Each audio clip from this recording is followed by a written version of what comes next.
Olá, eu sou o Luiz Fujita, sejam bem-vindos a mais um Entre Mentes, nosso podcast sobre saúde mental. A gente agora está em março de 2020, ou seja, a gente está no início do avanço da Covid-19, que é a doença provocada pelo novo coronavírus aqui no Brasil. Nesse momento que a gente está gravando, alguns estados estão se adiantando e já estão decretando isolamentos, né? A gente tem usado termos como quarentena, surgiu o lockdown agora, né? Tecnicamente, quarentena não é o mesmo que isolamento, mas para o nosso assunto aqui, esse detalhe não importa muito, né? Muita gente está se preparando para restrição de liberdade, que é o que interessa para o nosso assunto de hoje. Todo mundo não, mas muita gente talvez já esteja vivendo aquela situação assim, né? Aquele restaurante que você gostava de já não tá atendendo mais presencialmente, o evento que você ia foi cancelado, se você fazia exercício na rua, tá evitando fazer também. Se tem parentes mais velhos, você já deve ter sido orientado a evitar ter contato com eles, né? E, além de tudo isso, ronda uma incerteza, né? Sobre como as coisas vão se desenrolar. E é óbvio que toda essa situação, de repente, assim, tem um impacto na saúde mental. É sobre isso que a gente vai falar. Durante esse período da crise, a gente vai tentar aumentar um pouquinho a frequência dos episódios. Ainda não sei se vai ser possível, porque eu fico me dividindo entre a redação, escrevendo sobre o coronavírus e tal, mas vamos tentar, porque essa parte a gente tem sentido que é uma demanda do nosso público, né? Nesse primeiro episódio, a gente vai dar um panorama geral sobre que impactos tem, né? Que sentimentos e emoções esse cenário de quarentena pode despertar e como amenizar esses efeitos, que é o que eu acho que interessa para a maioria das pessoas, né? Para isso, a gente vai falar com a psicóloga clínica e professora universitária Júlia Daher Fink, que é, além de ter esses créditos, é minha amiga pessoal. Então a gente vai ter uma conversa que ela pôde contribuir. Vai ser bom pra gente testar também como é essa gravação remota. Obrigado pela participação, Júlia. Obrigada. Eu que agradeço pelo convite. É ótimo estar aqui, podendo compartilhar sobre isso. É lógico que não é um assunto fácil, que a gente gostaria de ter que lidar, mas a gente precisa lidar com ele, né? Então, queria agradecer o convite, queria agradecer quem estiver ouvindo. Espero que ajude a gente a compreender um pouquinho como é que esse cenário todo do coronavírus influencia, afeta a gente.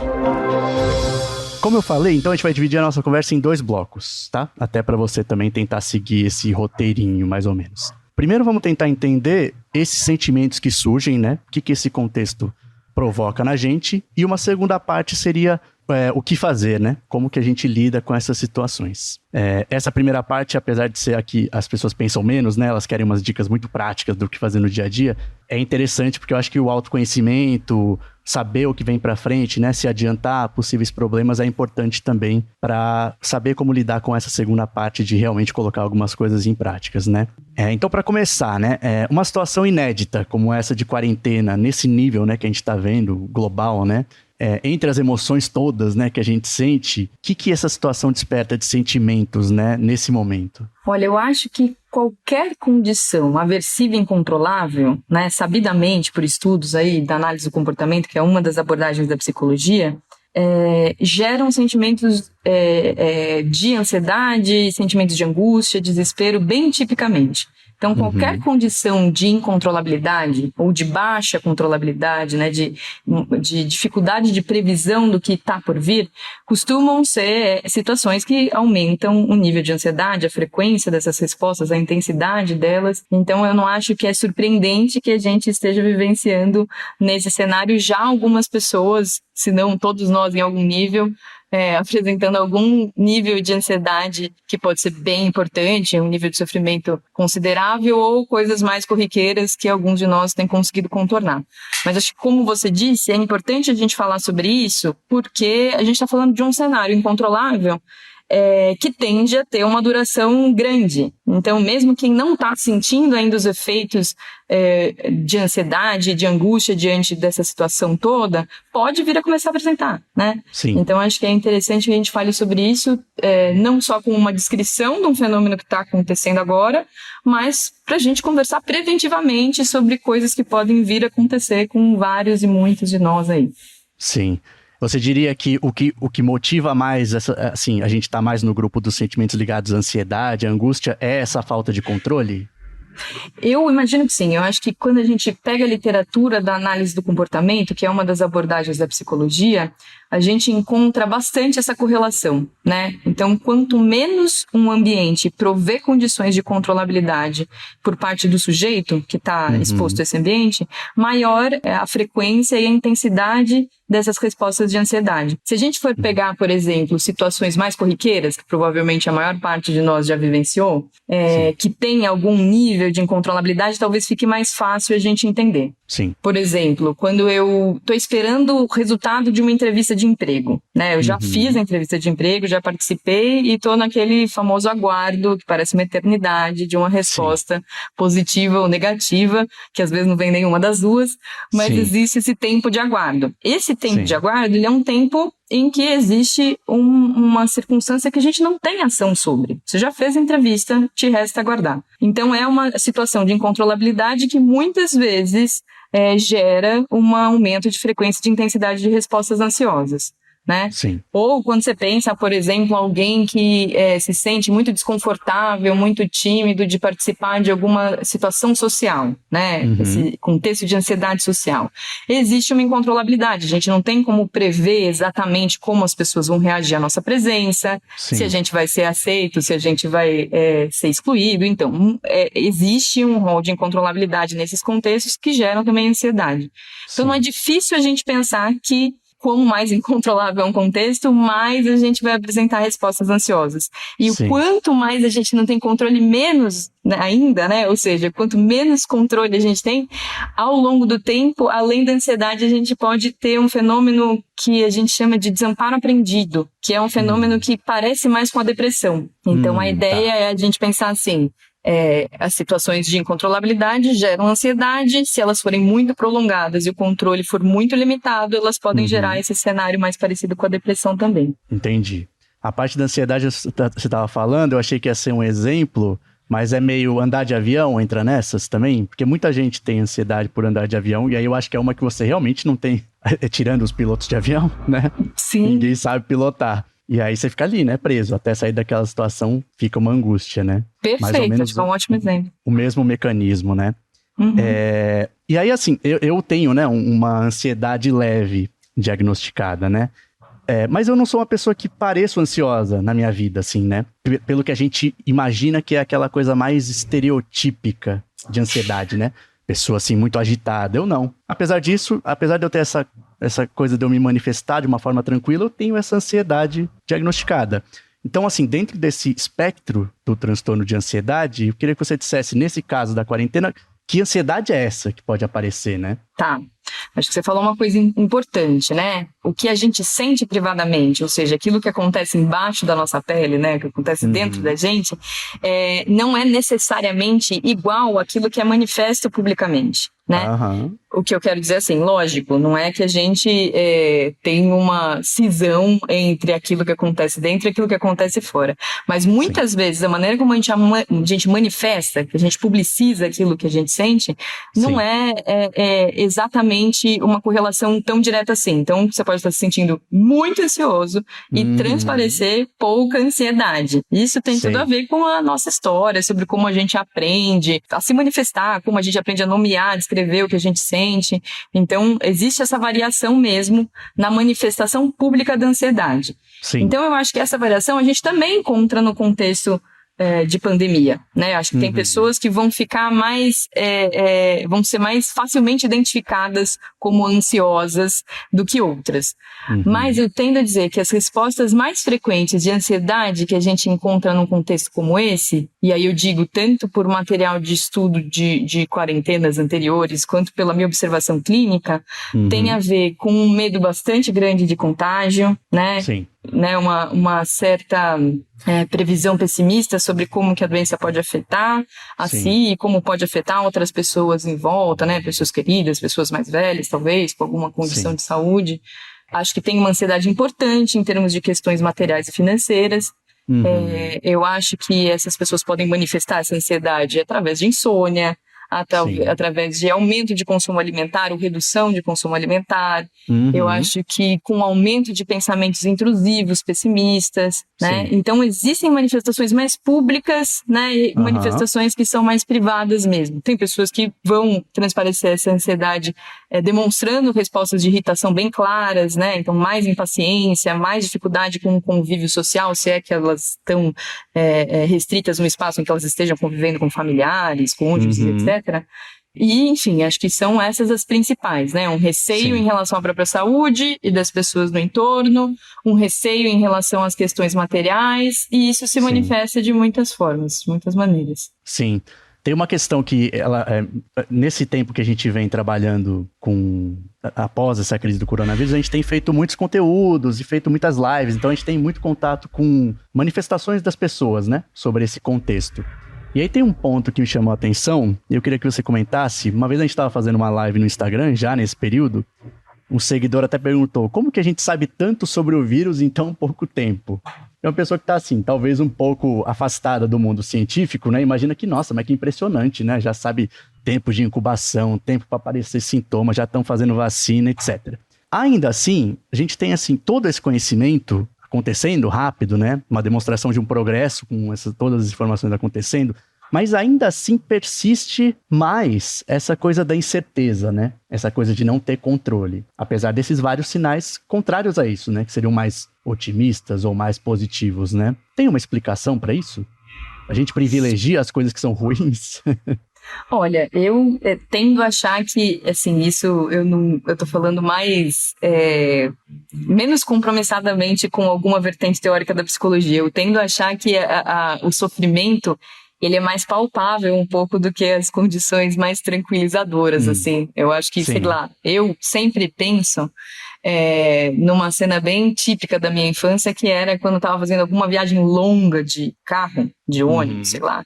Sim. E aquilo parecia que não ia chegar nunca. E era a sensação real de que aquilo nunca ia acabar, sabe? Por mais que você soubesse passou mais devagar. Que, assim, em algum momento você ia chegar no teu destino, aquele sofrimento parecia tão realista que dava a impressão que jamais eu ia chegar no destino, né? Então eu acho que tem um pouquinho disso, mas eu acho que tem uma outra coisa que talvez seja bacana da gente comentar, Luiz, que tem a ver com um conflito em termos de atitudes que espera-se que a população geral tenha e a imediaticidade ou não desses resultados provenientes dessas atitudes que se esperam, né? Sim. Então vou tentar sintetizar um pouquinho o que eu estou querendo dizer para ficar mais claro para todo mundo. Né? Então, como você disse, acho que as ciências, de forma geral, elas têm como objetivo prever e controlar fenômenos, né? Então, eu acho que é isso que a ciência faz. A ciência é um conjunto de atitudes do cientista diante de um determinado fenômeno para que a gente possa proporcionar descrições sobre esse fenômeno que favoreçam a nossa interação real no mundo material, no mundo concreto, a partir dessas descrições, né? Certo. Então, quando a gente pensa sobre esse viés, a gente, de fato, tem uma produção científica extensa sobre contágio viral, né? Você tem um novo coronavírus e você tem a Covid-19, mas você tem outros coronavírus, você tem outros vírus, você tem toda uma linha de pesquisa científica em torno disso bastante antiga até, né? Sim. Então, esses estudos, eles proporcionam condições de previsibilidade e de controle. Isso é um fato, né? Sim. Então, eu acho que você tem esse cenário de previsão e controle pela ciência, mas você tem um descompasso entre aquilo que é enunciado pela ciência e aquilo que as pessoas entram em contato direto quando elas seguem as recomendações provenientes dessas descrições científicas. Então, basicamente, o que a ciência diz pra gente, né? A ciência não diz nada, mas porque os cientistas estão dizendo pra gente já faz algumas semanas aí. Eles estão dizendo que existe, que o vírus se comporta de uma forma que faz com que exista uma curva esperada, né? Então, todo vírus vai atingir um ápice e depois vai entrar num certo declínio. Isso necessariamente. Mas existem algumas recomendações que fazem com que exista um achatamento dessa curva de contágio que faz com que as pessoas padeçam menos do vírus, né? Você reduz a mortalidade, reduz a sobrecarga sobre o sistema de saúde, etc, etc. Para que haja esse achatamento, dentro das medidas que são ditas para que a gente siga, e a gente deve seguir mesmo, a gente está falando aí das ações preventivas de restrição de contato, né, direto com pessoas, de aumento e melhoria, né, das condições de higiene, dos hábitos de higiene, lavar a mão, não levar a mão ao rosto toda hora, proteção das pessoas do grupo de risco e tudo mais que a gente já está vendo e deveria estar seguindo, né? Sim. Essas instruções, imediatamente, não produzem achatamento de curva nenhuma. Sim. A consequência imediata que a gente tem quando a gente se engaja nisso não é a alteração direta dessa realidade. Para que essa realidade que é importante que se altere, se alterar de fato, o que a gente precisa? A gente precisa de bastante gente seguindo durante algum tempo essas prerrogativas aí, essas instruções. Consistentemente. Né? Consistentemente. Então, eu acho que tem esse descompasso. Existe um efeito a médio e longo prazo da tomada de medidas preventivas e existe o efeito imediato dessas medidas preventivas quando tomadas que costumam ser mais poderosos. E não é agora, né? Consequências imediatas tendem a controlar o comportamento com muito mais potência do que consequências atrasadas. Sim. Né? A gente é mais sensível. Existe uma linha toda, né, que explica evolutivamente por que a gente é tão ruim de agir e planejar a longo prazo, né? Acho que entra um pouco nessa mesma linha, né? Perfeito, é exatamente essa linha, né? E é por isso que é difícil a gente falar e se engajar em comportamentos que gerem consequências muito atrasadas, né? Mas eu acho que esse descompasso ele é parte importante do que faz a gente ter essa dificuldade de entender essa noção de controle. O controle ele até existe, mas ele é um controle que não produz tão diretamente e rapidamente essas consequências desejáveis. Né? Quer dizer, tô lavando a mão todo dia, quando eu saio pra rua, volto, desinfeto, chegar lá o prefeito fala que aumentou de ontem para hoje o número de infecções. Parece que não tá adiantando nada. Perfeito. Ou o inverso, né? A pessoa que fala assim, bom, eu não tô doente, não conheço ninguém que tá doente no meu, sei lá, na minha rua, no meu prédio, ninguém tá doente, então eu acho que eu não tô fazendo nada, então tá tudo bem. Então eu vou continuar não fazendo nada porque tá dando certo, né? Sim. Então, essa sensibilidade à consequência imediata, ela pode gerar conclusões esquisitas, conclusões irreais, né? Entendi. Eu acho que é bem isso mesmo. Então, essas ações preventivas que a gente deve tomar e deve continuar tomando, elas não geram tão diretamente. É importante a gente se haver com o que elas geram diretamente, até para a gente aumentar o nível de engajamento das pessoas em relação a essas táticas de prevenção. Sim. Indo nessa linha de, né, parece que haver um descompasso entre a realidade e o que algumas pessoas decidem fazer, tem um outro comportamento que eu queria falar com você, que é essa espécie de negacionismo, né? A gente tem exemplos de outros países, né, que passaram por essa pandemia há um pouco tempo, com imagens muito evidentes, né, a Espanha agora começou a passar a Itália como bola da vez, nesse momento que a gente está falando, mas a Itália até então era o nosso grande exemplo de coisa que está dando errado, né? E aí tinha lá caminhões levando corpos para fora das cidades para serem cremados, não pode fazer velório, uma tristeza só. Ainda assim, tem uma resistência em seguir recomendações de autoridades sanitárias, né? De onde vem esse negacionismo? Que acho que ele é parecido com o que a gente estava falando antes, mas parece que ele segue uma linha um pouquinho diferente de comportamento. Então, eu acho que tem muitas variáveis. Eu tendo a achar que tem uma parte desse fenômeno que tem a ver com o que a gente estava dizendo mesmo, desse descompasso entre o que se observa mais diretamente e mais a médio e longo prazo. Eu acho que tem também uma outra faceta que é importante de pensar, que é a gente costuma ser mais suscetível a agir diferencialmente diante de circunstâncias que a gente experimente diretamente, né? Do que experiências que são de outras pessoas. É claro que isso existe, né? Não estou dizendo que a gente é impermeável ao mundo, senão acho que a gente não teria nem se comunicado em algum momento da evolução, né? Acho que a comunicação, o comportamento verbal, ele é absolutamente funcional para a nossa existência aí no mundo. Mas, fato é que a prescrição verbal, ela costuma surtir menos efeito do que o contato direto com um determinado evento, com uma contingência específica, né? Então, acho que tem um pouco disso, né? A gente fica, e aí acho que a gente até inventa algumas descrições verbais que favoreçam isso. Eu lembro que eu conheço algumas pessoas que quando não tinha estourado casos aqui em São Paulo, nem no Brasil e tal, algumas pessoas que diziam assim, aqui é muito quente, não vai ter transmissão. Né? E aí, quando a gente pensa nisso, é lógico, acho que tem um desejo muito grande nosso de não padecer desse mal que parece que está assolando o mundo, mas fato é que não existia nenhuma evidência que dissesse pra gente que o calor era algo que poderia barrar o vírus, né? Sim. Então, eu acho que tem um pouco disso, da gente estar da experiência direta ser diferente daquilo que a gente está vendo. A gente está em contato com países que estão em outro momento da curva, né? Sim. E tudo indica que se a gente tomar as mesmas decisões que esses outros países, a gente vai experimentar curvas parecidas, mas a gente ainda não está experimentando, né? A gente está experimentando ainda a subida. A gente talvez ainda vá subir um bocado, né? Sim. E é por isso que eu acho que é importante a gente fortalecer o máximo possível, em todos os outros momentos, mas nesse com alguma urgência, alguma credibilidade ao conhecimento científico mesmo. Sim. Né?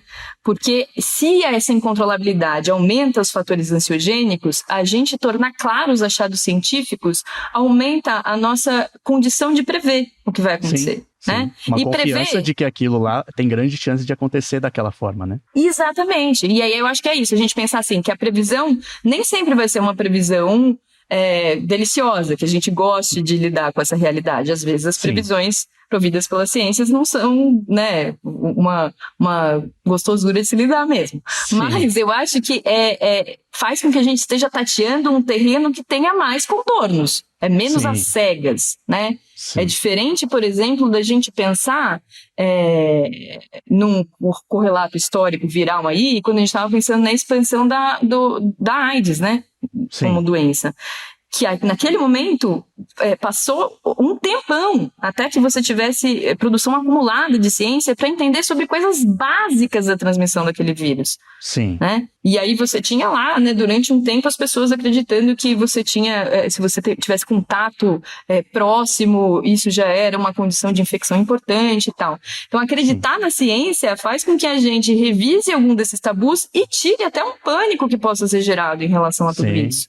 Eu vi começou a circular uma imagem nesse período agora, que era o cara tirou uma foto de uma prateleira de supermercado, aí era a gôndola de sabonetes, tinha acabado aquele bactericida, que mata 99,9%, e os normais, que funcionam otimamente contra vírus, porque não são bactérias, né? Não é de bactéria que a gente está falando, estavam lá, a prateleira cheia. Então, é um entendimento muito precário da ciência, né? Que vem vivendo nesse momento, o seu pior momento, né, da história, parece.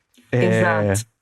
Chegando agora acho que a gente pode ir para um segundo bloco agora, Júlia, que é aquele que a gente falou de, né, beleza, como que a gente pode então lidar com esses sentimentos que, né, como a gente falou até agora, tem muita chance de acontecer, porque a gente deve passar uns meses aí nessas condições. Antes da gente fazer o programa, na preparação, você mandou um estudo, né, que é uma revisão de outros estudos, feito assim muito rapidamente, justamente pela emergência que a gente tem hoje em dia por esse tipo de informação. Então é uma revisão, assim, a gente vai falando ao longo, né, dos poréns que ele tem, que são, assim, os estudos não tem tantas pessoas assim, mas de qualquer forma ele tem umas conclusões que são, pra gente, são até intuitivas, né? Sim. E ele tem alguns fatores que ele chama mais atenção sobre fatores que levam ao estresse. E acho que a gente poderia começar a dar umas diquinhas pegando por esses grupos aí que ele cita. O que você acha? Pode ser. Acho que é um caminho possível, sim. Tá. Acho que é isso, né? Como você disse, ele é um estudo de revisão. O que é um estudo de revisão? É um grupo de cientistas que vai examinar o que já foi produzido bibliograficamente, o que já foi submetido, né, publicado, em relação a um assunto específico. E esse é uma revisão de impactos psicológicos de quarentenas, né? Sim. Então, acho que é isso. Outras quarentenas que a gente passou no mundo, né? Então, eles falaram de SARS, Ebola, H1N1, síndrome respiratória do Oriente Médio, gripe equina, e aí fizeram um estudo sobre esses impactos, né? Sim. O que eu acho interessante da gente ressaltar em relação aos achados? Eles descrevem os impactos durante a quarentena, ou seja, durante esse período de isolamento físico, e as medidas dos efeitos posteriores à quarentena, né? Sim. E aí, quando a gente olha para esses dois momentos, eu acho que a gente chega a conclusões importantes. Tem um outro porém que acho que é interessante falar, é que essas quarentenas que são analisadas nessa revisão são ainda quarentenas curtas, né? Entre aspas, porque é aquele sistema de você isolar quem está com sintomas, ou isolar quem está doente, né? Para manter o cara em tratamento. Mas assim, uma quarentena como a gente prevê que aconteça, né? De o governo baixar um decreto para toda a população, todo o comércio não essencial fechar, não tem nesses estudos, né? Mas assim, de qualquer forma, se numa quarentena curta como essas, que é assim de 20, 30 dias no máximo desses estudos, já predispõe a vários sintomas negativos, a gente pode imaginar que numa quarentena maior será pior, né? Então acho que eles são válidos nesse sentido. Tem uma questão que eu queria falar aqui, primeiro, Júlia, que é o seguinte, né? Uma coisa que esse estudo diz que afeta muito é justamente a duração da quarentena, né? No nosso caso, a gente prevê mais do que 30 dias, em algum momento ser uma coisa decretada, né? Pode ser que não aconteça, mas a gente vê, parece ser o que se desenha. Quanto a isso, o que você diria que é importante as pessoas fazerem? Em relação ao tempo da quarentena, você diz? Porque isso é uma coisa muito incontrolável, né? E foi o que a gente já falou, né? De tipo, putz, a situação quanto mais incontrolável ela é, mais ansiedade, mais angústia ela irá causar, né? Quanto a isso, o que a gente pode fazer? Acho que aí, no caso, não seria uma orientação de coisa prática, né? Da vida prática, mas talvez uma coisa de pensamento mesmo, né? O que você reflete sobre isso para te ajudar mentalmente, né? Tá, eu acho que tem duas coisas importantes para falar sobre isso. De fato, é difícil a gente falar num contexto de pandemia, que é muito dinâmico, qual que será o tempo necessário de quarentena.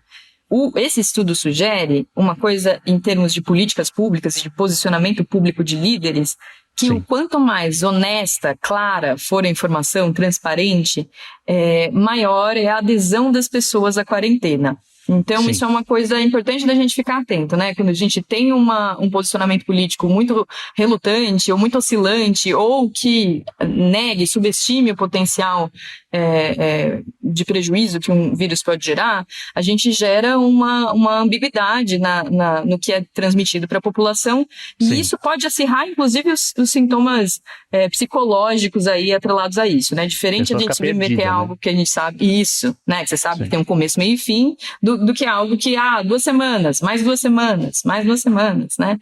Então, acho que tem essa parte que diz respeito a como os líderes podem se posicionar. Em relação a nós, que não somos grandes líderes aí políticos, eu acho que tem algumas prescrições pragmáticas básicas que podem ajudar bastante, né? Eu diria que a principal lógica, a racional, é a gente tomar posturas que produzam ativamente consequências na nossa vida, né? Vou tentar dar exemplos para tornar isso claro, mas a ideia é justamente a gente romper com aquele paradigma da incontrolabilidade. Então, quanto mais a gente se dedica àquilo que expõe a gente ao panorama catastrófico, mais eu acho que pessimista a gente vai ficar, né? É claro que em alguma medida a gente não tem como se alienar e se blindar de tudo isso, mas existe como a gente se esforçar mais ativamente na produção de outras coisas enquanto a gente está nesse período de isolamento. Então, uma coisa que eu acho que surte bastante efeito é a gente tentar consolidar rotinas, né? Por quê? Porque parte da população que não trabalha de casa costumeiramente está com uma rotina completamente alterada. Acho que até quem trabalha de casa também está com uma rotina alterada, porque, enfim, né, é uma alteração global aí. Se você divide a casa com outras pessoas, talvez essas outras pessoas que não estariam em casa passam a estar e tal, né? Mas a criação de uma rotina parece uma bobagem, né? Parece uma coisa até, sei lá, mais restritiva da liberdade do que você deixar as coisas rolarem. Mas na vida normal, a gente quer fugir da rotina, né? Quer fugir da rotina, exato. Né? Acho que algumas pessoas são ótimas seguidoras de rotina, outras menos. Eu me encaixo no segundo grupo, das pessoas que costumam falar, não, imagina, vamos ficar de pijama o dia inteiro, sim. Né? Mas é importante a gente pensar que a tua casa é um ambiente que você geralmente fazia algumas coisas. Né? Então, sei lá, você relaxava, você cozinhava, você brincava com seus filhos, ou enfim, se descabelava com uma bagunça, arrumava, etc.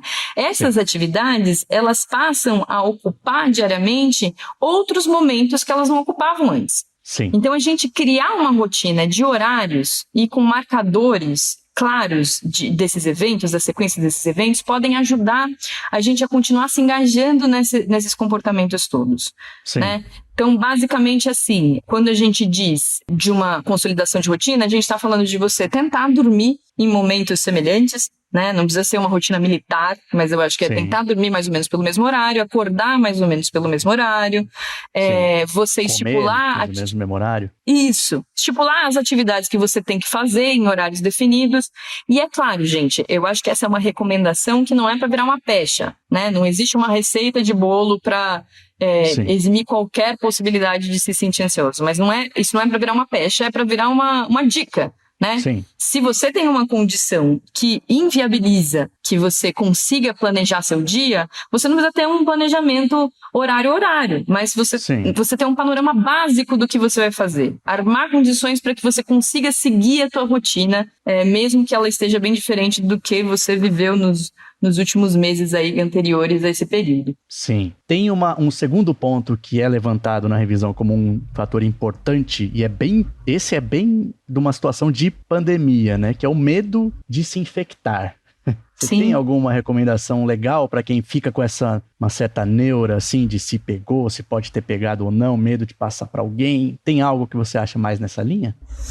Olha, eu tenho visto isso acontecendo com mais frequência. Não sei se é por causa do tempo ainda, que é um tempo curto, né? Uhum. Que a gente ainda está de quarentena, mas eu tenho ouvido mais esse tipo de queixa de pessoas que trabalham com a área da saúde. Que eu acho que são pessoas que, de fato, acabam se expondo a condições de maior responsabilização pelo bem-estar das pessoas que estão em volta dela, né? Sim. Mas eu não acho que seria difícil da gente pensar que esse é um tipo de manifestação que pode vir a acompanhar outras pessoas, ou talvez já esteja e passe a fazer cada vez mais parte do nosso rol aí de coisas que a gente pode sentir e pensar.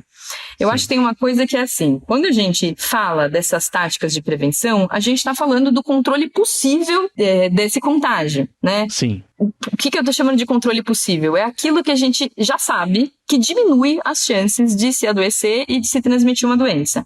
Não tem como a gente ter um marcador tão claro assim que sinalize na rua quem que tá doente, quem que tá assintomático, quem que deveria estar em casa, né? Aliás, que bom, né? Fico imaginando quanto isso ia produzir de estigmatização. Nossa, ia ser o pior do que a própria... Exato, isso é um cenário de uma distopia, né? Sim.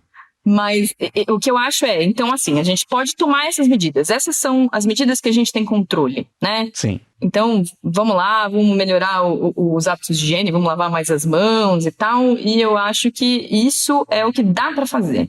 A gente não tem como se dedicar a rotinas que fariam com que a gente não tivesse chance nenhuma. Não existe chance zero, né? Sim. E eu sei que para algumas pessoas isso é bem desesperador. A vontade é que exista uma receita que faça, olha, não vai acontecer nada de errado, né? Sim. Então eu acho que o que a gente pode fazer em relação a isso é tomar essas medidas de precaução e consumir menos coisas que digam respeito a notícias muito pessimistas sobre o agravo da doença, sobre o agravo da curva, né? Tem duas dicas que eu me arrisco aqui a dar, que eu vi, mas eu achei que podiam ser interessantes para pessoas que têm medo de pegar, né?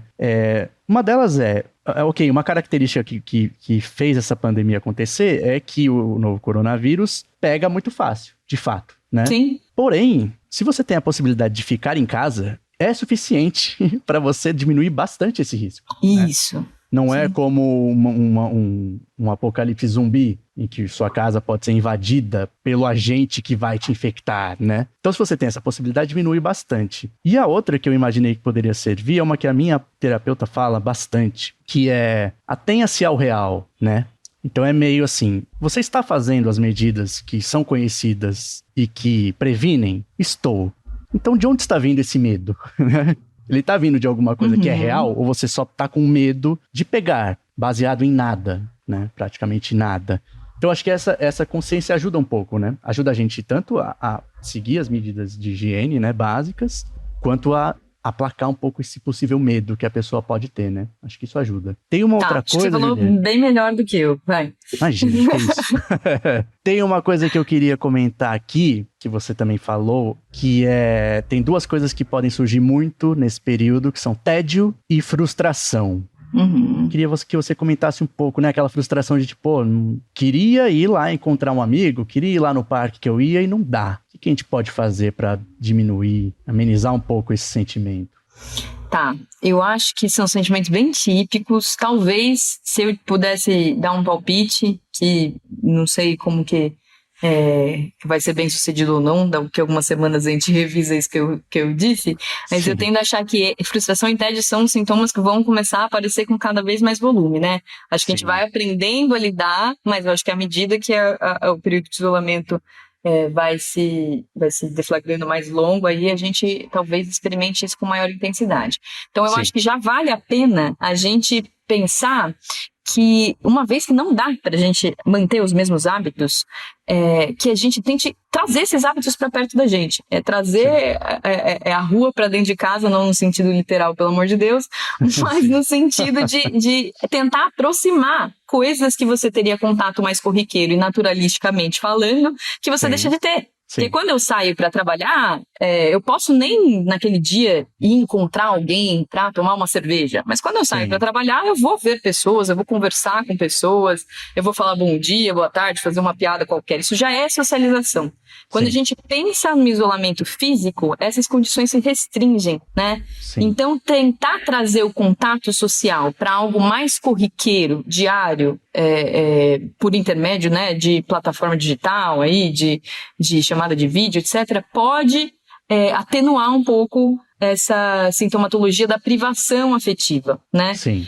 Então, eu acho que esses hábitos, eles podem começar a fazer parte cada vez mais da nossa rotina. Eu até tenho visto isso acontecendo bastante, assim. Sim. Se você entrar no Instagram, por exemplo, acho que nunca na minha... sei lá como chama isso, né? Naquele lugar que aparecem os stories das pessoas, nunca apareceu tanto live acontecendo ao mesmo tempo, né? Acho que já é um efeito dessa privação. Acho que, nossa, vamos lá ampliar, vou abrir as portas aí da minha casa para mostrar o que tá rolando por aqui. E isso é positivo, né? Eu acho que é positivo a gente criar condições para que essa privação seja menos dura, menos sofrida, né? Sim. Então, acho que abusar desses recursos. Eu sei que esses recursos, eles não são absolutamente democráticos, mas eu acho que dá pra gente pensar, assim, na chamada telefônica, dá pra gente pensar nessas aproximações das pessoas que não presumam um contato direto como uma maneira de contornar essa privação, né? Sim. E em relação ao tédio, eu acho que tem uma coisa importante da gente pensar, que é assim... Acho que a nossa cultura privilegia pouco que a gente crie condições de fruição do mundo que não sejam ligadas à produtividade, né? Acho que quando a gente vira adulto, quando a gente vai virando adulto, quando a gente vai sendo lido como adulto, cada vez menos isso faz parte de uma expectativa de atividade que se exerça, né? Quando você é adulto, eu sou o Luiz, eu sou jornalista, né? E aí parece que isso se basta. É a segunda coisa que se fala, né? Depois do nome. Exatamente. Tipo, imagina, todo o resto da sua história antes de você ser um jornalista já era, não existe mais, foi anulado, né? Então eu acho que talvez isso seja um indicativo, essa cultura que privilegia o trabalho em detrimento de qualquer outra coisa, ela é uma cultura que ela vai fomentando condições para que diante de uma situação em que exista restrição, o tédio emerja, porque a gente não sabe o que a gente faz com o tempo que resta, né? Então a primeira coisa é tentar olhar para esse tempo que resta e ver o que existe a teu alcance, revisitar hábitos antigos, experimentar coisas novas que possam estar a seu alcance, sem entrar numa pilha da produtividade disso também. Não é pra gente criminalizar o ócio, ou ter que tornar o ócio uma coisa assim, tipo, eu tenho que ler 20 livros na quarentena. Mas eu acho que é tentar experimentar coisas que possam ser prazerosas, frutíferas, e que coloquem a gente em contato com esse aspecto mais vital, sabe? Com a vida. E menos com o discurso só da letalidade, do problema, do absurdo, da catástrofe e do que mais está se dizendo. Que tem que ser dito em alguma medida, mas também tem que ser consumido de uma maneira mais parcimoniosa, né? Sim, legal.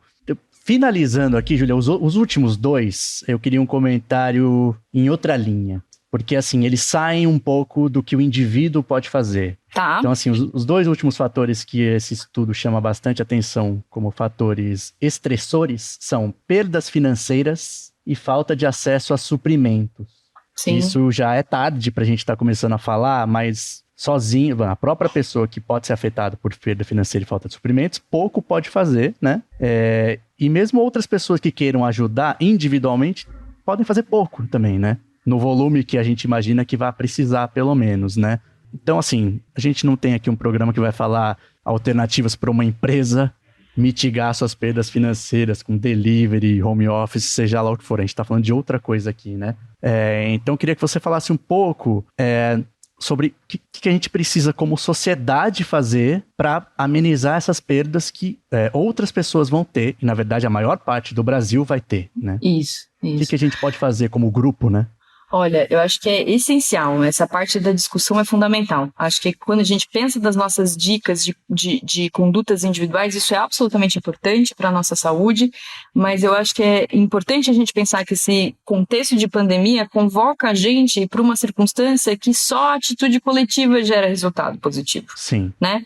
Desde a prevenção ali, né? Desde o comportamento individual de você se resguardar em casa, de você ter os hábitos de higiene e tal, desde isso, que só fará efeito se for uma medida tomada por um contingente grande de pessoas, Sim. até a gente pensar nesses efeitos, né? Nesses efeitos de você, enfim, saturar o sistema de saúde, fazer pessoas que talvez que estejam em vulnerabilidade social já há tempos tenham menores condições ainda de ter um tratamento adequado. Sim. Então, assim, eu vou dizer pessoalmente o que eu acho, né? Eu acho que a gente tem que pensar que o fortalecimento da coletividade é importante. Então, quanto a gente puder fortalecer as alternativas que existam de suporte básico a essas pessoas, eu acho que isso é importante de ser feito, né? Eu sei que hoje vai ser votada um projeto de lei de renda básica, por exemplo, Sim. Que é um projeto que prevê o pagamento, acho que de um salário mínimo para as pessoas em vulnerabilidade social durante esse momento. Né? Acho que essa é uma medida. É óbvio que o Estado é quem deveria se preocupar em prover essas condições básicas, né? Óbvio, pelo menos da maneira como eu acredito que deveria funcionar, mas fato é que a gente está num momento limite. Então eu acho que passa essa condição de solidariedade a gente tentar se engajar em condutas que favoreçam que essas pessoas não sejam afetadas, né? Como se disse, a maior parte do Brasil. Então tentar fortalecer as iniciativas que já existem, né? Acho que a gente já começa a ver, por exemplo, alguns movimentos sociais angariando fundos para prover condições mínimas para as pessoas que estão ali participando desses movimentos ou que são atendidas, né, dentro dessa população que esse movimento se refere. Acho que fortalecer essas iniciativas é importante.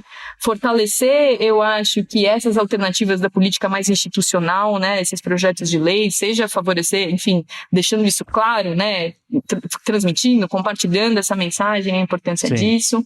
Sim. E eu acho que assim, né, se a gente tiver, por exemplo, a possibilidade de continuar pagando pessoas profissionais que façam parte da nossa vida, ainda nesse momento, eu acho que isso também é uma coisa mínima, né, da solidariedade, desse exercício.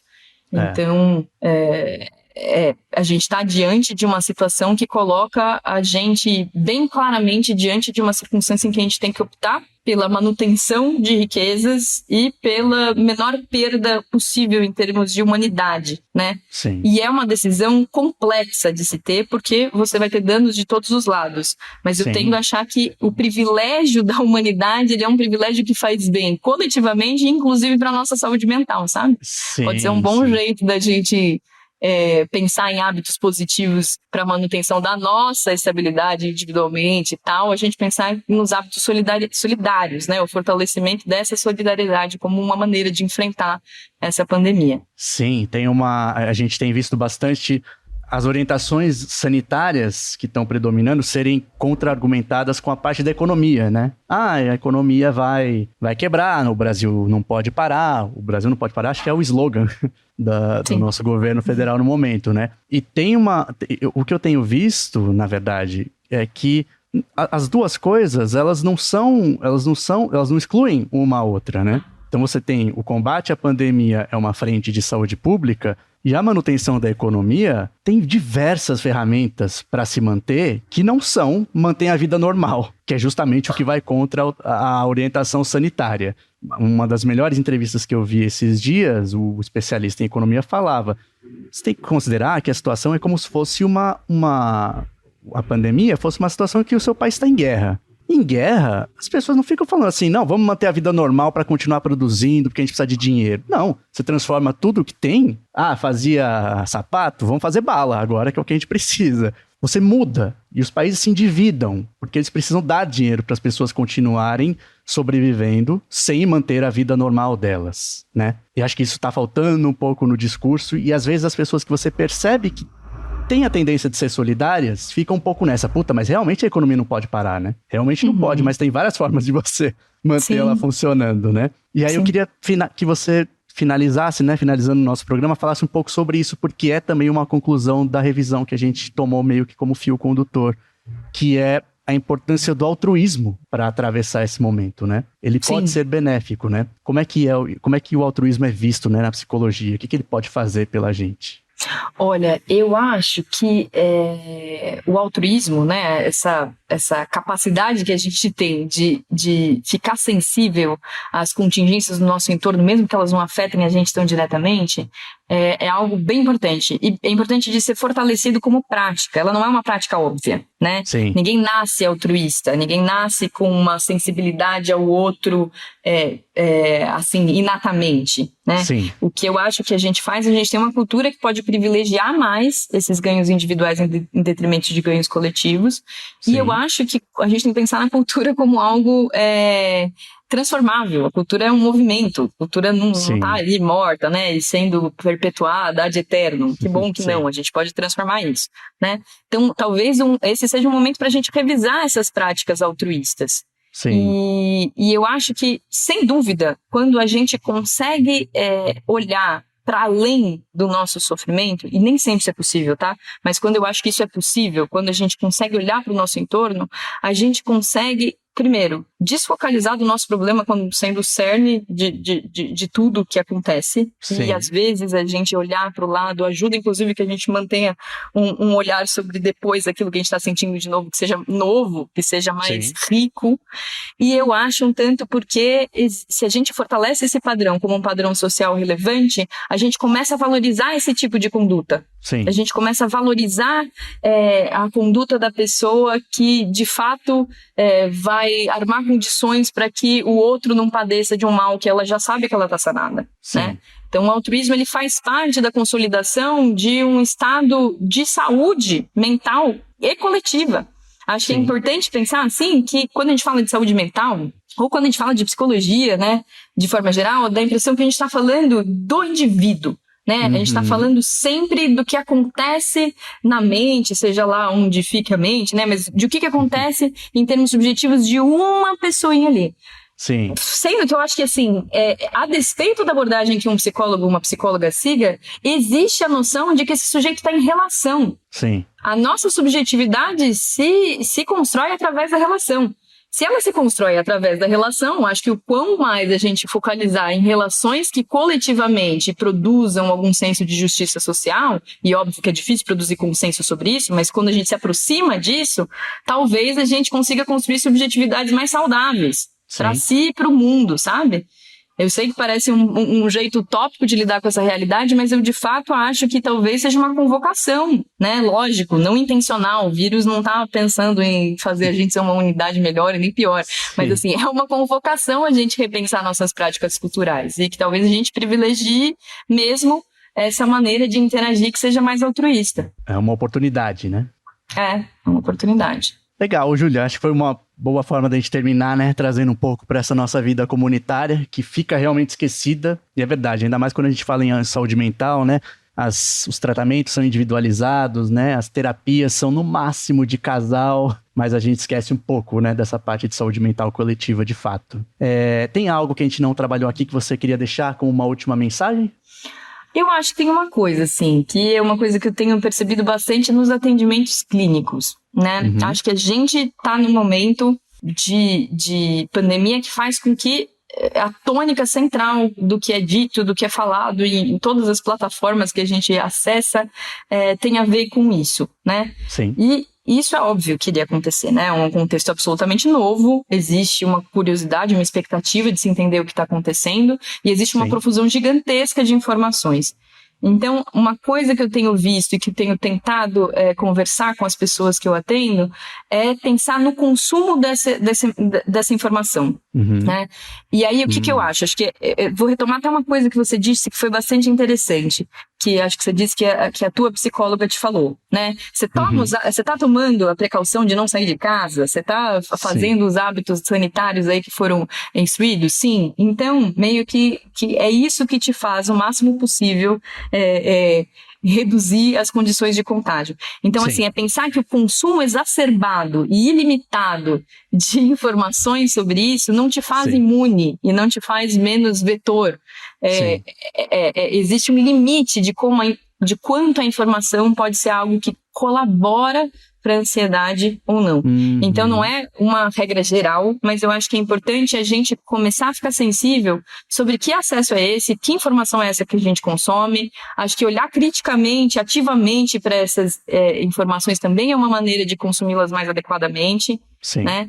Então, acho que é privilegiar, obviamente, informação de qualidade, informação que não seja mentirosa sobre o que está acontecendo, e às vezes consumir moderadamente. Então, algumas pessoas que acabam se sentindo muito mal quando começam a ver os dados, às vezes dados legítimos mesmo, coisas que foram construídas com bastante cuidado científico e tal, se sentem muito ansiosas.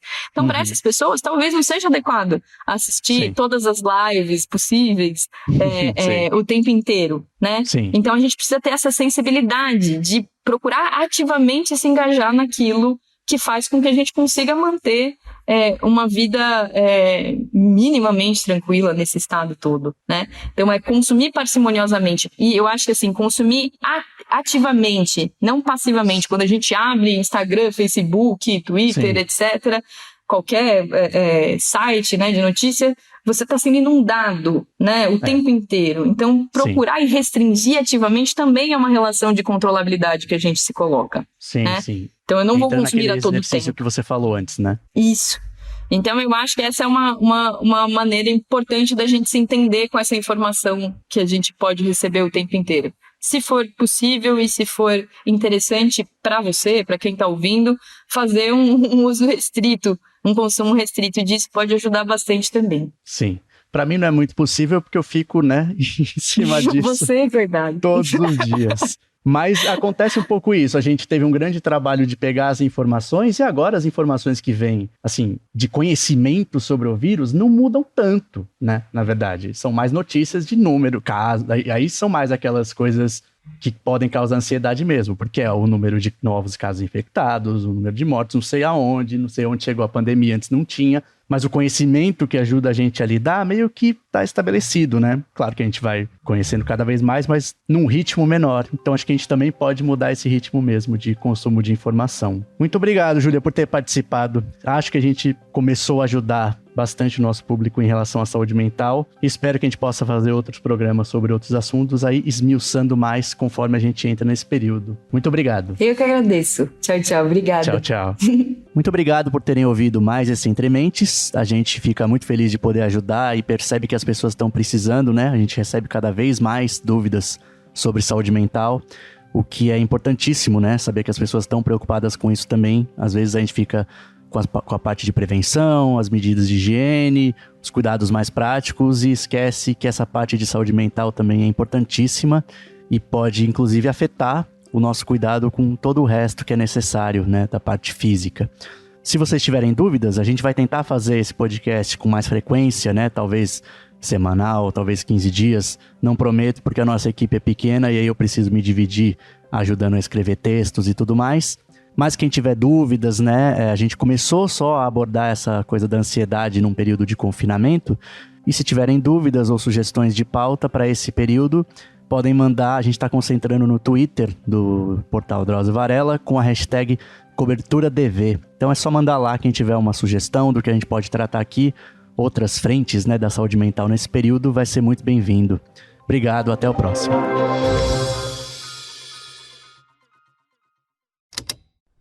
Esse programa foi editado pela Estalo Podcasts.